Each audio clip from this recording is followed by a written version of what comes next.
ಸ್ನೇಹಿತರೆ, ಇತ್ತೀಚೆಗೆ ನರೇಂದ್ರ ಮೋದಿ ಅವರು ಪಾರ್ಲಿಮೆಂಟ್ ಅಲ್ಲಿ ಎದೆತಟ್ಟಿ ನಮ್ಮ ಪಕ್ಷ 370 ಸೀಟ್ಗಳನ್ನು ಏಕಾಂಗಿಯಾಗಿ ಗೆಲ್ಲಲಿದೆ ಅಂತ ಹೇಳಿದ್ರು. ಆಗ ಇದನ್ನು ಕೇಳಿದವರು ಮೂಗು ಮುರಿದಿದ್ರು. ಮೊನ್ನೆ ತಮಿಳುನಾಡಿನಲ್ಲಿ ಅಣ್ಣಾಮಲೈರವರು ಮಾಡಿದ್ದ ಹೆಣ್ಮನ್ ಹೆಣ್ಮಕ್ಕಳ್ ಅನ್ನುವ ಪಾದಯಾತ್ರೆ ಸಮಾರೋಪ ಸಮಾರಂಭದಲ್ಲಿ ಸೇರಿದ್ದ ಜನಸಮೂಹವನ್ನು ಕಂಡ ರಾಜಕೀಯ ವಿಶ್ಲೇಷಕರು ತಮ್ಮ ಅಭಿಪ್ರಾಯನ ಈಗ ಚೇಂಜ್ ಮಾಡ್ತಾ ಇದ್ದಾರೆ. ಯಾಕಂದ್ರೆ ಅಲ್ಲಿ ಸೇರಿದ್ದು ಜನಸಮೂಹ ಅಲ್ಲ, ಜನರ ಪ್ರವಾಹ. ಅಣ್ಣಾಮಲೈರ ಬಿರುಗಾಳಿ ಅಂತಾನೆ ಹೇಳ್ಬಹುದು.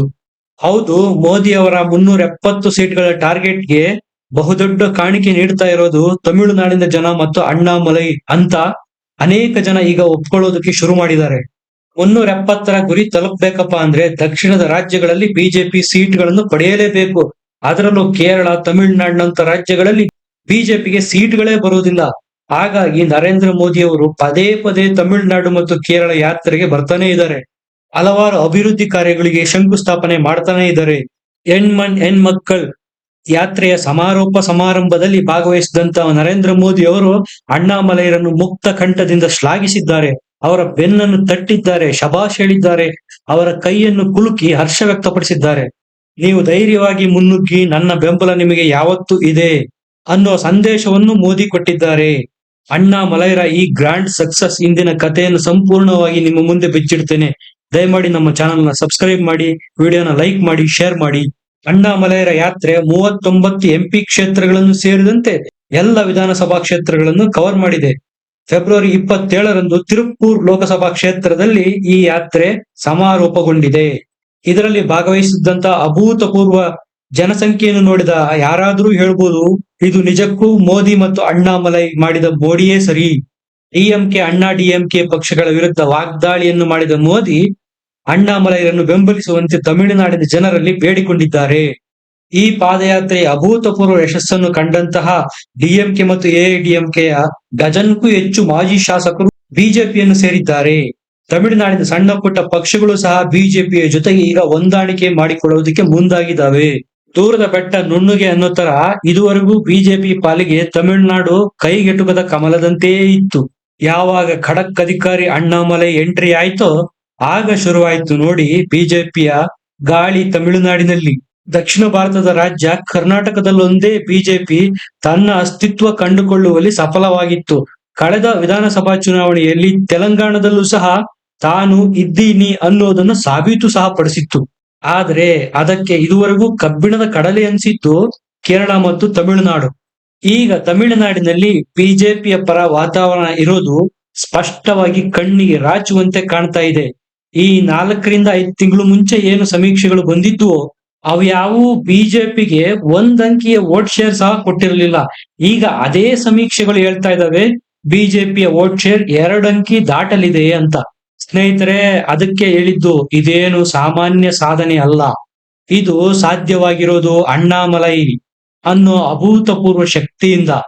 ಈ ಮೊದಲು ಮಾಡಿದ್ದ ಸಮೀಕ್ಷೆಯ ಸರ್ವೆಗಳು ಹೇಳ್ತಾ ಇದ್ದಾವೆ, ಇದೇನಪ್ಪ ಮೊದಲು ಮಾಡಿದ ಸರ್ವೆಯ ಅಭಿಪ್ರಾಯಗಳಿಗೂ ಈಗಿನ ಸರ್ವೆಯ ಅಭಿಪ್ರಾಯಗಳಿಗೂ ತಾಳೆನೇ ಆಗ್ತಾ ಇಲ್ಲ ಅಂತ ಅವರು ಸಹ ದಿಗಿಲುಗೊಂಡಿದ್ದಾರೆ.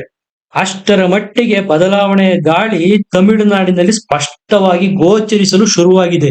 ಈ ಹಿಂದೆ ಬಿಜೆಪಿ ಅಣ್ಣಾಮಲೈ ಅಂದ ತಕ್ಷಣ ಮೂಗು ಮುರಿತಾ ಇದ್ದ ಜನ ಯಾತ್ರೆ ಯಾವಾಗ ಕಂಪ್ಲೀಟ್ ಆಯ್ತು ಈಗ ಅಣ್ಣಾಮಲೈಗೆ ಜೈ, ಬಿಜೆಪಿಗೆ ಜೈ ಅಂತ ಇದ್ದಾರಲ್ಲ ಅಂತ ರಾಜಕೀಯ ವಿಶ್ಲೇಷಕರು ಆಶ್ಚರ್ಯ ವ್ಯಕ್ತಪಡಿಸ್ತಾ ಇದ್ದಾರೆ. ಸ್ನೇಹಿತರೆ, ಭಾರಿ ಬದಲಾವಣೆಗಳಾಗದೇ ಇದ್ರೂ ಈ ಬಾರಿಯ ಲೋಕಸಭಾ ಚುನಾವಣೆಯ ನಂತರ ಮುಖ್ಯಮಂತ್ರಿ ಸ್ಟಾಲಿನ್ ಅವರ ನಿದ್ದೆ ಕೆಡುವುದಂತೂ ಖಂಡಿತ. ಕರ್ನಾಟಕದಲ್ಲಿ ಸಿಂಗಂ ಅಂತಾನೆ ಖ್ಯಾತಿಯಾಗಿದ್ದ ಅಣ್ಣಾಮಲೈ ಅವರು ಮನಸ್ಸು ಮಾಡಿದ್ರೆ ಆವಾಗಲೇ ಕರ್ನಾಟಕದ ಯಾವುದಾದರೊಂದು ಎಂಪಿ ಕ್ಷೇತ್ರದ ಟಿಕೆಟ್ ಪಡೆದು ಎಂಪಿ ಆಗ್ಬೋದಾಗಿತ್ತು. ಆದ್ರೆ ಅವರು ರಾಜಕೀಯದ ಎಂಟ್ರಿಗೆ ಆಯ್ಕೆ ಮಾಡಿಕೊಂಡಿದ್ದು ತಮಿಳುನಾಡನ್ನ. ತಮಿಳುನಾಡಿನಲ್ಲಿ ವಿಧಾನಸಭೆಗೆ ಕಂಟೆಸ್ಟ್ ಮಾಡಿ ಸೋತ್ರು. ಆದ್ರೂ ಧೃತಿಗೆಡಲಿಲ್ಲ. ಅವರಿಗೆ ಗೊತ್ತಿತ್ತು ಸಡನ್ ಆಗಿ ಬರೋ ಸಕ್ಸಸ್ಸು ಶಾಶ್ವತ ಅಲ್ಲ, ಅದರ ಆಯಸ್ಸು ಹೆಚ್ಚು ದಿನ ಇರೋದಿಲ್ಲ. ಮನೆ ಭದ್ರವಾಗಿರ್ಬೇಕಾದ್ರೆ ಅದರ ಬುನಾದಿ ಸಹ ಅಷ್ಟೇ ಆಳವಾಗಿರ್ಬೇಕಾಗುತ್ತೆ. ಇಷ್ಟು ದಿನ ತಮಿಳುನಾಡಿನಲ್ಲಿ ಅಣ್ಣಾಮಲೈ ಅವರು ಬುನಾದಿ ತೆಗೆಯುವ ಕೆಲಸ ಮಾಡಿದ್ರು. ಈಗ ಮನೆ ಕಟ್ಟೋದಕ್ಕೆ ರೆಡಿಯಾಗಿದೆ ನೋಡಿ. ಅಂದ್ರೆ ತಮಿಳಿಗರ ಓಟುಗಳು ಈಗ ಬಿಜೆಪಿ ಮತ್ತು ಅಣ್ಣಾಮಲೈ ಕಡೆಗೆ ವಾಲುವ ಎಲ್ಲ ಲಕ್ಷಣಗಳು ಕಾಣ್ತಾ ಇದ್ದಾವೆ. ಬಿಜೆಪಿ ತಮಿಳುನಾಡಿನಲ್ಲಿ ಎಐಎಡಿಎಂಕೆ ಜೊತೆ ಮೈತ್ರಿ ಮಾಡಿಕೊಂಡಿತ್ತು. ಅವರು ಸದಾ ಬಿಜೆಪಿಯ ಮೇಲೆ ಸವಾರಿ ಮಾಡ್ತಾನೆ ಬಂದಿದ್ರು. ಯಾವಾಗ ಅಣ್ಣಾಮಲೈಯವರು ತಮಿಳುನಾಡಿನ ಬಿಜೆಪಿಯ ರಾಜ್ಯಾಧ್ಯಕ್ಷರಾದ್ರೂ ಚಿತ್ರಣವೇ ಚೇಂಜ್ ಆಗ್ತಾ ಬಂತು. ಎಐಎಡಿಎಂಕೆ ಮಾಡ್ತಾ ಇದ್ದ ಗೊಡ್ಡು ಬೆದರಿಕೆಗಳಿಗೆ ಅಣ್ಣಾಮಲೈಯವರು ಸೊಪ್ಪು ಹಾಕಲಿಲ್ಲ. ಆಗ್ಲೇ ಅಣ್ಣಾಮಲೈಯರಿಗೆ ಗೊತ್ತಾಗಿ ಹೋಗಿತ್ತು, ನಾವು ಎಐಎಡಿಎಂಕೆ ನೆರಳಿನಲ್ಲಿ ಬೆಳೆಯೋದಕ್ಕೆ ಸಾಧ್ಯ ಇಲ್ಲ. ಸ್ವತಂತ್ರವಾಗಿ ಪಕ್ಷನ ಭದ್ರಪಡಿಸ್ಬೇಕು ಅಂದ್ರೆ ಎಐಎಡಿಎಂಕೆಯ ಛಾಯೆಯಿಂದ ಹೊರ ಬರಬೇಕು. ಹೀಗೆ ನಿರ್ಧಾರ ಮಾಡಿದಂತ ಅಣ್ಣಾಮಲೈಯವರು ಕೇಂದ್ರದ ನಾಯಕರಿಗೆ ಸ್ಪಷ್ಟ ಸಂದೇಶ ರವಾನೆ ಮಾಡಿದ್ರು. ನಿಮಗೆ ನಾನ್ ಬೇಕೋ ಎಐಎಡಿಎಂಕೆ ಸಂಘ ಬೇಕೋ ಸೆಲೆಕ್ಟ್ ಮಾಡ್ಕೊಳ್ಳಿ ಅಂತ. ಕೇಂದ್ರದ ನಾಯಕರು ಸಹ ಒಲ್ಲದ ಮನಸ್ಸಿನಿಂದ ಅಣ್ಣಾಮಲೈಯರನ್ನ ರಾಜ್ಯಾಧ್ಯಕ್ಷರನ್ನಾಗಿ ಮಾಡಿದ್ರು. ಯಾವಾಗ ಹೆಣ್ ಮಕ್ಕಳ ಯಾತ್ರೆ ಗ್ರ್ಯಾಂಡ್ ಸಕ್ಸಸ್ ಆಯ್ತೋ, ಈಗ ಕೇಂದ್ರದ ನಾಯಕರಿಗೆ ಅನ್ನಿಸ್ತಾ ಇದೆ ನಿಜಕ್ಕೂ ಅಣ್ಣಾಮಲೈಯರಲ್ಲಿ ಒಂದು ಅದ್ಭುತ ಶಕ್ತಿ ಇದೆ ಅಂತ. ಹಾಗಾಗಿ ಈಗ ಅವರು ಅಣ್ಣಾಮಲೈಯರಿಗೆ ಬೇಕಾದ ಎಲ್ಲ ಸಹಾಯಗಳನ್ನು ಮಾಡ್ತಾ ಇದ್ದಾರೆ. ಅಣ್ಣಾಮಲೈಯರು ಬಿಜೆಪಿ ನಾಯಕರಿಗೆ ಹೇಳಿದ್ರು, ನೀವು ಎಲ್ಲಿಯವರೆಗೂ ಎಐಎಡಿಎಂಕೆ ಸಂಘ ಮಾಡ್ತೀರೋ ಅಲ್ಲಿವರೆಗೂ ಬಿಜೆಪಿನ ಇಲ್ಲಿ ಬೆಳೆಸಕ್ ಆಗಲ್ಲ.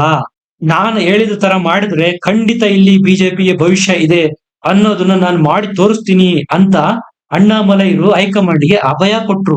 ಆಗ ಬಿಜೆಪಿ ಹೈಕಮಾಂಡ್ಗೆ ಒಂದು ವಿಶ್ವಾಸ ಬಂತು, ಇನ್ನು ನಾವು ಎಐಎಡಿಎಂಕೆ ಗೊಟ್ಟು ಬೆದರಿಕೆಗೆ ಬಗ್ಗೋದು ಬೇಡ, ಅಣ್ಣಾಮಲೈಯರು ಏನೇನು ಕೇಳ್ತಾರೋ ಆ ಎಲ್ಲಾ ಸಪೋರ್ಟ್ ನ ಮಾಡೋಣ ಅನ್ನೋ ನಿರ್ಧಾರಕ್ಕೆ ಬಂದ ಹೈಕಮಾಂಡ್ ಈಗ ಅಣ್ಣಾಮಲೈಯರ ಬೆಂಬಲಕ್ಕೆ ಸಂಪೂರ್ಣವಾಗಿ ನಿಂತಿದೆ. 2023 ಜುಲೈ 27ರಂದು ಸಣ್ಣ ಜರಿಯಂತೆ ಶುರುವಾದ ಅಣ್ಣಾಮಲೈಯರ ಯಾತ್ರೆ 2024 ಫೆಬ್ರವರಿ 27ಕ್ಕೆ ಸಮುದ್ರದ ಮಟ್ಟದ ಗಾತ್ರ ಪಡೆದು ಮುಕ್ತಾಯವಾಗುತ್ತೆ. ಇದೇ ನೋಡಿ ಬಿಜೆಪಿ ಹೈಕಮಾಂಡ್ಗೆ 370ರ ಗಡಿಯನ್ನು ದಾಟುವ ವಿಶ್ವಾಸಕ್ಕೆ ಕಾರಣ ಆಗಿರೋದು. ಸಮಾರೋಪ ಸಮಾರಂಭದಲ್ಲಿ ಪಾಲ್ಗೊಂಡಿದ್ದಂತ ಜನಸ್ತಮೂಹ ನೋಡಿದಂತ ಮೋದಿಯವರು ಅಣ್ಣಾಮಲೈಯರಿಗೆ ಶಾಬಾಷ್ ಅಂತೇಳಿ ಬೆನ್ನು ತಟ್ಟಿದ್ರು.